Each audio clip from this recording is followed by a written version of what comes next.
Boa tarde a todos, obrigado pela presença. O Padre Estevão pediu para mim também que eu pudesse fazer brevemente uma partilha com vocês, para a gente abordar um pouquinho do tema sobre as obras de misericórdia. Todos os cristãos, todos nós batizados, somos chamados a praticar obras de misericórdia, mas de uma maneira ainda mais especial, nós, irmãos de Jesus misericordioso, os oblatos que fazem esse compromisso de viver esse carisma conosco. Então nós vamos meditar um pouquinho sobre esse tema agora. E pensando um pouco sobre isso, vendo também neste ano em que estamos vivendo o ano da esperança, o ano santo proclamado pelo nosso saudoso Papa Francisco, que tanto estimulou a Igreja durante seu pontificado a ser esse sinal de misericórdia para o mundo. Então eu queria meio que intitular essa nossa partilha aqui, Profetas de Esperança e Misericórdia. Eu acho que hoje a grande necessidade da Igreja, do mundo, a grande missão que Deus tem para nós que aqui partilhamos deste carisma, desta espiritualidade, é sermos profetas de esperança e misericórdia, com as nossas palavras, mas principalmente com a nossa vida. E para iniciar, gostaria de partilhar com vocês a palavra de Deus, o Evangelho de São Mateus, capítulo 25, versículo do 31 a 46. Quando o Filho do Homem vier em sua glória e todos os anjos com ele, então se assentará no trono da sua glória, e serão reunidas em sua presença todas as nações, e ele separará os homens uns dos outros, como o pastor separa as ovelhas dos bodes, e porá as ovelhas à sua direita e os bodes à sua esquerda. Então dirá o rei aos que estiverem à sua direita: Vinde, benditos de meu Pai, recebei por herança o reino preparado para vós desde a fundação do mundo. Pois tive fome e me destes de comer, tive sede e me destes de beber, era forasteiro e me acolhestes, estive nu e me vestistes, doente e me visitastes, preso e viestes ver-me. Então os justos lhe responderão: Senhor, quando foi que te vimos com fome e te alimentamos, com sede e te demos de beber? Quando foi que te vimos forasteiro e te recolhemos, ou nu e te vestimos? Quando foi que te vimos doente ou preso e fomos te ver? Ao que lhes responderá o rei: Em verdade vos digo, cada vez que fizestes a um destes meus irmãos mais pequeninos, a mim o fizestes. Em seguida, dirá aos que estiverem à sua esquerda: Apartai-vos de mim, malditos, para o fogo eterno preparado para o diabo e para os seus anjos.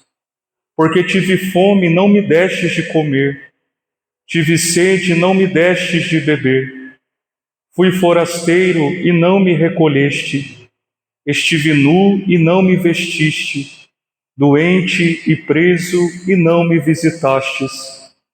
Então também eles responderão: Senhor, quando é que te vimos com fome ou com sede, forasteiro ou nu, doente ou preso e não te socorremos? E ele responderá com estas palavras: Em verdade te digo, todas as vezes que deixastes de fazer isso a um desses mais pequeninos, foi a mim que o deixastes de fazer. E irão estes para o castigo eterno, enquanto os justos irão para a vida eterna. Palavra da salvação, glória a vós, Senhor. Então, já nesse evangelho, Jesus ele dita para nós qual é o caminho da misericórdia.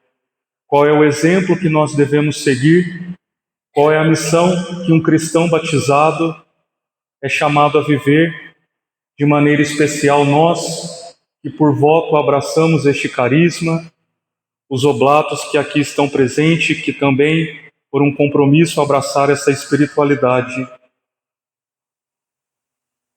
As obras de misericórdia, o catecismo da Igreja Católica vai falar que as obras de misericórdia corporais são essas: dar de comer a quem tem fome, beber a quem tem sede, vestir o nu, acolher o estrangeiro, visitar os doentes, os presos. E para nós que vivemos essa esperança, essa experiência da misericórdia de Deus, nós que bebemos os frutos do coração de Jesus, que estamos diante da presença dele, que clamamos a sua misericórdia diariamente, não podemos somente vivê-la no nosso interior, na nossa vida, e parar aí, e ficar por isso. Essa misericórdia, ela se tornaria estéril se ela ficasse somente em nós, e se a partir de nós ela não fosse derramada também para o próximo. E eu penso que quando a gente olha isso também, e no mundo de hoje tão complicado, com tanta criminalidade, com tantas coisas, com as drogas, e a gente pensa, mas como que eu vou dar de comer para um pobre, se na verdade é que ele quer um dinheiro para a droga? Mas eu vejo que a misericórdia a que somos chamados a viver é aquela que olha para o outro somente como um filho de Deus que precisa ser amado. Aquele olhar que não tem julgamento. Como o irmão falou, o padre também falou hoje, na adoração, o padre Gabriel, Jesus, quando olha para nós, o olhar dele da cruz, o olhar dele na sua aparição como Jesus misericordioso, é um olhar de amor e misericórdia, um olhar que não julga nunca. E é este olhar que nós devemos ter para o próximo.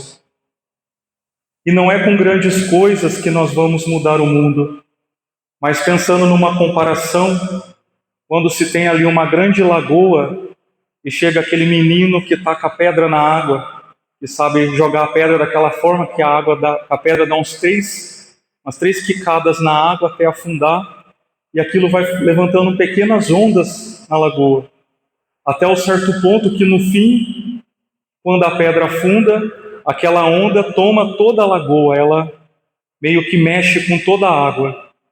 Então os pequenos atos que a gente pratica no nosso dia a dia, com a nossa vida, pouco a pouco vai transformando o nosso ao redor, as pessoas com quem convivemos. E esse anúncio de misericórdia que somos chamados, muito mais do que com a palavra, é com as obras. É as obras, o testemunho que irá mudar o mundo. São Francisco de Assis dizia: as palavras convencem, mas o testemunho arrasta. Então, se a gente quer mudar o mundo, será com as nossas atitudes. No Diário de Santa Faustina também, ela vive uma experiência que eu acho muito bonita.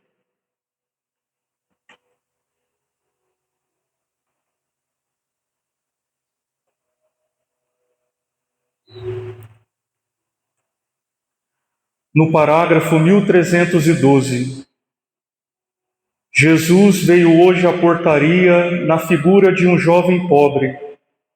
Esse miserável jovem, com as vestes terrivelmente rasgadas, descalço e de cabeça descoberta, todo a titirar, porque o dia era chuvoso e frio. Pediu algo quente para comer. Fui à cozinha e nada encontrei para os pobres, mas depois de procurar melhor, achei um pouco de sopa que esquentei.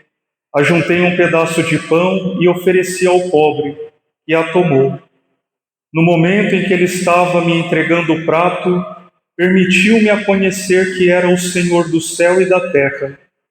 Logo que vi quem é que era ele, desapareceu diante dos meus olhos. Entrando na casa, refleti sobre o que tinha sucedido na portaria e ouvi estas palavras na alma: Minha filha, chegaram aos meus ouvidos as bênçãos dos pobres, que se afastando-se da portaria, me bendizem, e gostei dessa tua caridade nos limites da obediência. Por isso, desci do trono para saborear o fruto da tua misericórdia.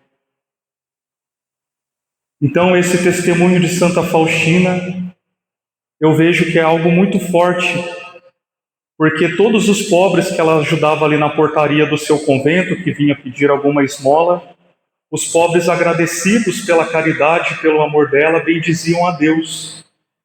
E Jesus se dignou descer do seu trono no céu para vir receber essa caridade de Santa Faustina. E quando eu medito sobre essa passagem, eu sempre fico pensando quantas vezes Jesus pode ter vindo até mim e eu dei as costas para ele. Quantas vezes eu pensei que era uma pessoa qualquer e pode ter sido Jesus vindo me visitar.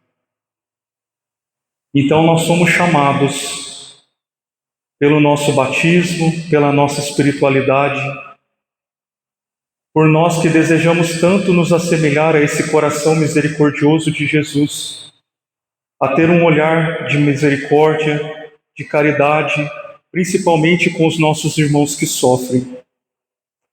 Mas a pobreza também a que somos chamados a buscar viver essa caridade não é só a pobreza material. Hoje, no mundo em que vivemos, existem também aqueles que são pobres de espírito.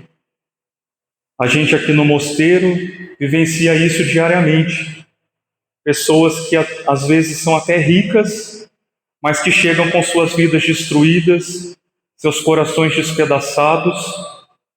E a estes também Jesus está passando fome e sede.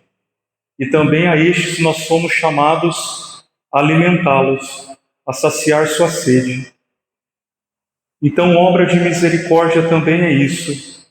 Olhar para o seu irmão que sofre, olhar para aquele que está ao seu lado, e muitas vezes a gente só vê a casca, a gente vê aquele que está ali comigo, fazendo alguma coisa, participando na igreja, e às vezes a gente não consegue ultrapassar esse limite e descobrir que talvez ele esteja passando por um grande sofrimento. E às vezes o seu sorriso, o seu abraço, a sua presença como um sinal de misericórdia para ele pode mudar tudo. Pode ser uma expressão do amor de Deus para ele. E nesse ano da misericórdia, nesse ano da esperança proclamado pelo Papa Francisco, ele, na sua bula de proclamação do ano,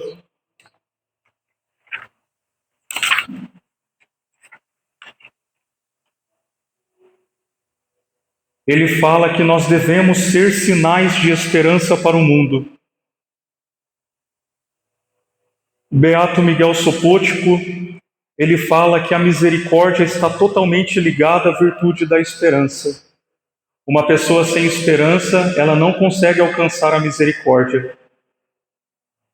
E o Papa fala que como sinais de misericórdia, de esperança para o mundo, nós devemos ser sinais realmente palpáveis a muitos irmãos e irmãs que vivem em condições de dificuldade. E ele fala que pensa nos presos que, privados de liberdade, além da dureza de coração da reclusão em que vivem, experimentam dia a dia o vazio afetivo, as restrições impostas e em não poucos casos a falta de respeito. O Papa fala que devemos ser sinais de esperança aos doentes que se encontram em casa ou no hospital, que os seus sofrimentos encontrem alívio na proximidade de pessoas que os visitem e no carinho que recebem. O Papa fala que nós devemos ser sinais de esperança também aos que têm necessidades, os jovens, aqueles que desmoronam-se por não concretizar os seus sonhos. Nós devemos ser sinais de esperanças para os idosos, para aqueles que muitas vezes experimentam a solidão e o sentimento de abandono. E principalmente o Papa fala Devemos ser sinais de esperança para os milhares de milhões de pobres, a quem muitas vezes falta o necessário para viver. E quando a gente fala sobre isso, a gente pensa, mas eu vou ser obrigado a saciar a fome do mundo? Não, mas a dor do outro tem que ser a nossa dor também. Como nós somos membros de um só corpo, nós devemos nos alegrar com os que se alegram, mas a fome daquele nosso irmão deve ser a minha fome também. Então, claro, com grande gratidão a tudo que Deus dá para nós, mas sempre pensando nos que sofrem. E também nesse ano da esperança, hoje nós tivemos a graça aqui, na festa da misericórdia, de recebermos uma grande indulgência plenária, decretada pelo saudoso São João Paulo II para a festa. O Papa Francisco também decretou, neste ano da esperança, indulgência plenária para todos aqueles que praticam obras de misericórdia. Então, eu acho que é algo muito importante do qual nós não podemos desperdiçar. E são liberadas, a penitenciária apostólica autorizou indulgência plenária diária para aquele que visita um doente, para aquele que visita um preso, para aquele que visita um idoso, que vai a um hospital, que vai a um leito, para aquele que vai ao encontro de um pobre nas ruas, e que tendo confessado, comungado e rezando depois na intenção do Papa, da Igreja, o Pai Nosso e o Creio, junto a esta obra de misericórdia, alcança a indulgência plenária diária para si ou para as almas do purgatório. Só reforçando aqui o que o Catecismo da Igreja Católica fala sobre obras de misericórdia. As obras de misericórdia são ações caritativas pelas quais socorremos o próximo em suas necessidades corporais e espirituais. Instruir, aconselhar, consolar, confortar são obras de misericórdia espiritual, como também perdoar e suportar com paciência. As obras de misericórdia corporal consistem, sobretudo, em dar de comer a quem tem fome, dar de beber a quem tem sede, dar moradia aos desabrigados, vestir os maltrapilhos, visitar os doentes e prisioneiros, sepultar os mortos. Dentre estes gestos de misericórdia, a esmola dada aos pobres é um dos principais testemunhos da caridade fraterna. É também uma prática de justiça que agrada a Deus.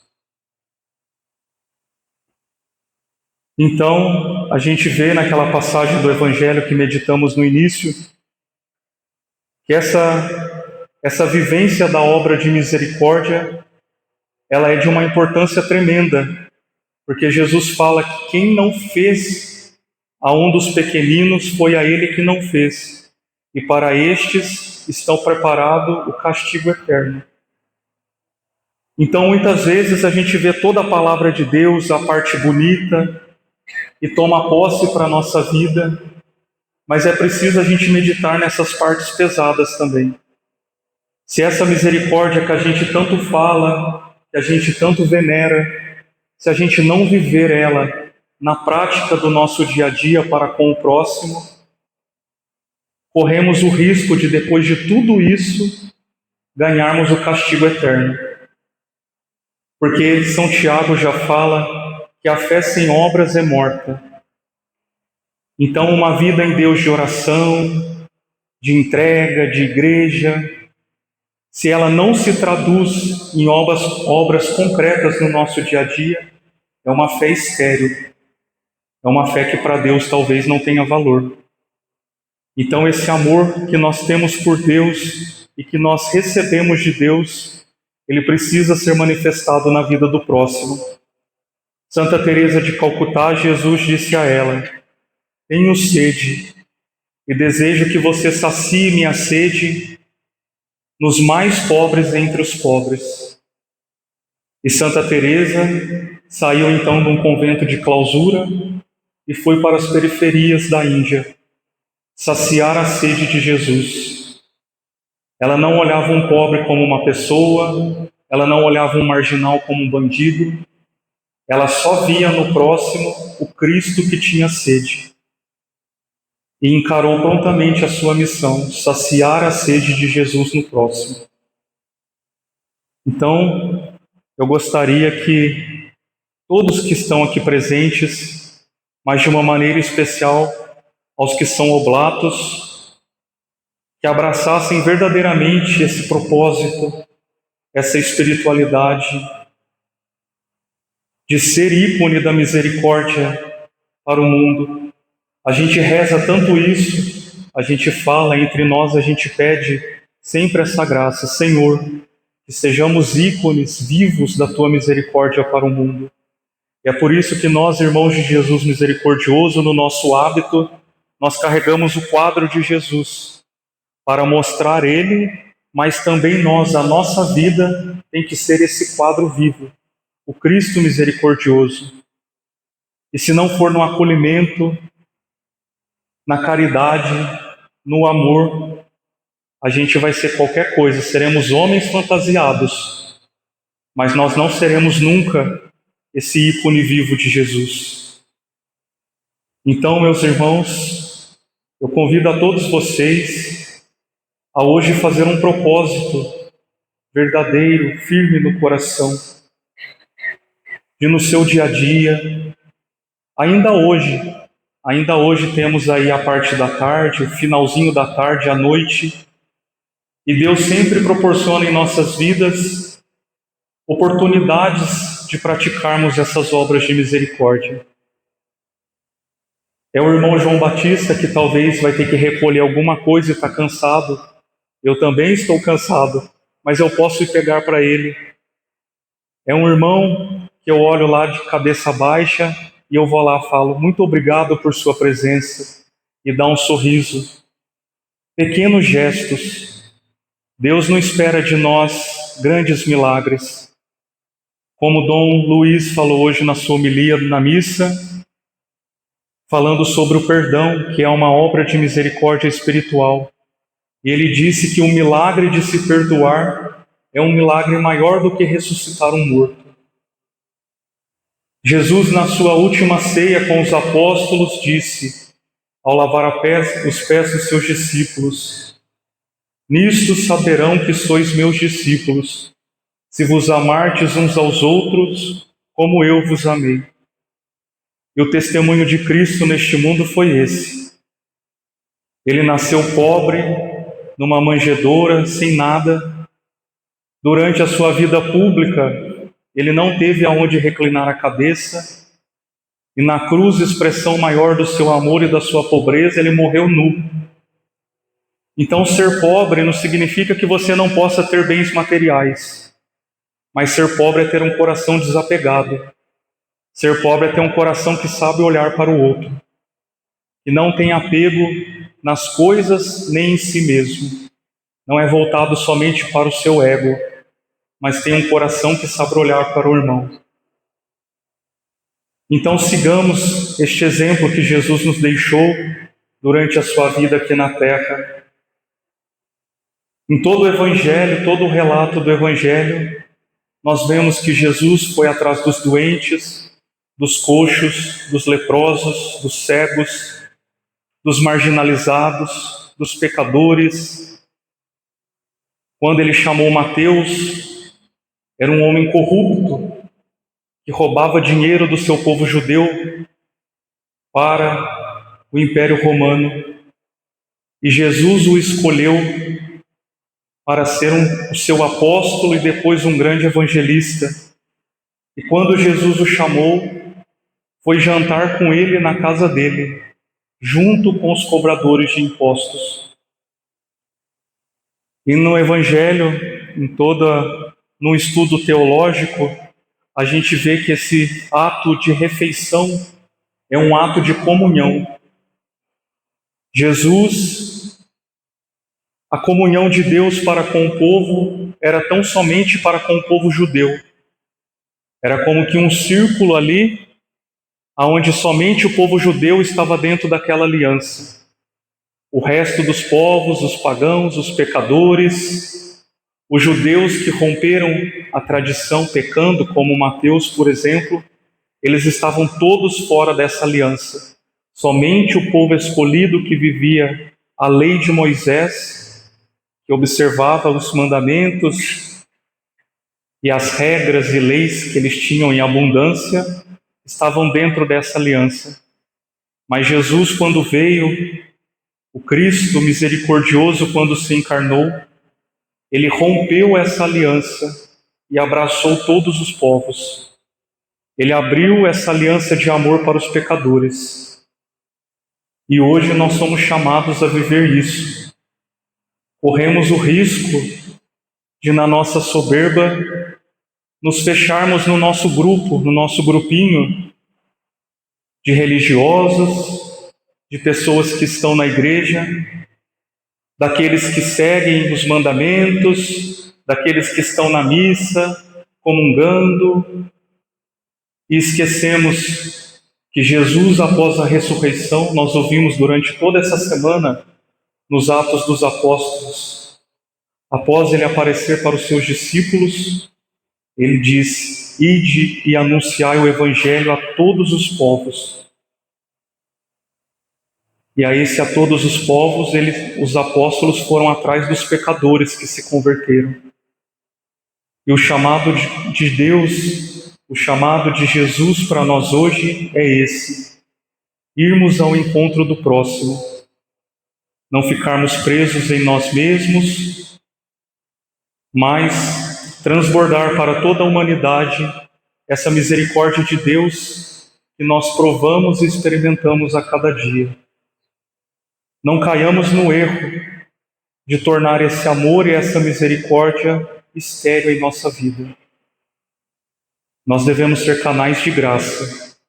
Se o Senhor nos concede as suas graças, é para que nós também a levemos ao próximo. Então, meus irmãos, a mensagem que fica para nós hoje é essa: somos chamados a ser profetas de esperança e misericórdia. Sejamos verdadeiramente ícones vivos de Jesus misericordioso para o mundo. O imitemos no seu amor e na sua misericórdia. Ó sangue e água que jorrastes do coração de Jesus, como fonte de misericórdia para nós, eu confio em vós. É uma grande graça recebermos a misericórdia de Deus. Quem não se alegra em saber que é amado, saber que Deus é bom. E essa alegria nós desejamos para o nosso coração. Por isso Jesus, naquela parábola, que um homem devia muito para seu patrão. E aí o patrão perdoou toda a sua dívida. E aí esse homem, saindo, encontrou um outro que devia pouco para ele e pediu que colocasse ele na prisão. Aí o patrão chamou e falou: peraí, eu te perdoei tudo e você não pegou o pouco que aquele nos devia? Não devia você ser misericordioso como eu fui? Então nós, que recebemos a misericórdia de Deus, que fizemos essa experiência, também sejamos sinal de Deus na presença dos nossos irmãos que ainda não fizeram a experiência, que ainda não conhecem a misericórdia. Só mais uma luz aqui que me veio no coração, dando o exemplo também de Santa Teresa de Calcutá, que é patrona da nossa fraternidade. Esse amor misericordioso que somos chamados a viver para com o próximo, nessas obras de misericórdia, de caridade. Santa Teresa, ela só viveu em plenitude porque a vida dela foi joelhos dobrados diante do Santíssimo Sacramento. Então, no Santíssimo Sacramento, ela encontrava a força e o amor necessário para o encontro dos sofredores. Então, se queremos realmente viver isso de uma maneira verdadeira, de uma maneira fecunda, não deixemos de buscar o Senhor. É contemplando Ele no sacramento do seu amor aonde Ele manifesta plenamente a sua misericórdia para nós, pobre, pequeno, puro, prisioneiro de amor num pedaço de pão por cada um de nós. O Senhor que fica ali, prisioneiro em vários sacrários sobre a terra, esperando a nossa visita. Então, se você quer aprender a ir ao encontro do próximo, esteja diante do Senhor. É Ele que nos forma, é Ele que nos ensina, é Ele que nos educa. Nós, por nós mesmos, nós não conseguimos e não fazemos as coisas certas. Então, deixemos que o Senhor nos inunde do seu Espírito, adoremos, olhemos para Ele, e Ele nos conduzirá da maneira correta para sermos essa expressão do seu amor e da sua misericórdia no mundo. Afinal de contas, a misericórdia é divina, não é humana. O homem não sabe ser misericordioso se não for envolvido pela graça de Deus.